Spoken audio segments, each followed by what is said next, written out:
Masih belajar di gerak pada makhluk hidup dan benda dengan topik selanjutnya yaitu gerak pada hewan.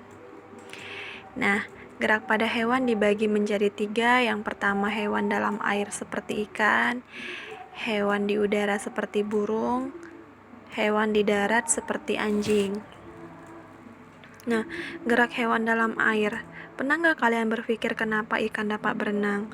Ikan dapat berenang itu karena 3 alasan berikut. Yang pertama, karena dia mengeluarkan gelembung renang. Yang kedua, karena dia memiliki susunan otot dan tulang belakang yang fleksibel. Dan yang ketiga, karena ikan itu memiliki sirip. Jadi masing-masing bagian ini memiliki fungsi yang berbeda-beda. Seperti itu. Nah, bentuk tubuh ikan ada 2, ada yang torpedo, sehingga si ikan bisa meliuk dari kiri ke kanan seperti ikan gembung. Bentuk streamline seperti ikan paus. Selanjutnya gerak hewan di udara. Nah, kenapa burung dapat terbang? Alasannya yang pertama, karena si burung memiliki gaya angkat yang lebih besar untuk mengimbangi gaya gravitasi. Yang kedua, sayap burung itu berfungsi untuk memperbesar gaya angkat.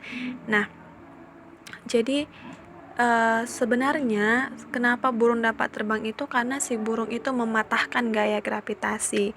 Gaya angkat yang lebih besar membuat burung bisa mengalahkan gaya gravitasi yang dimana gaya gravitasi itu adalah segala sesuatu yang di atas akan jatuh ke bumi. Nah, ini dia contohnya burung yang terbang.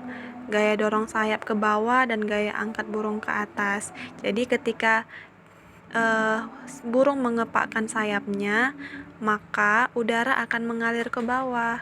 Dorongan ke bawah akan menghasilkan gaya yang berlawanan sehingga burung dapat terangkat ke atas. Nah, yang terakhir adalah gerak hewan di darat. Gerak hewan di darat ini sering kita lihat ya, seperti anjing, ayam. Nah, hewan di darat itu memiliki otot dan tulang yang kuat, sehingga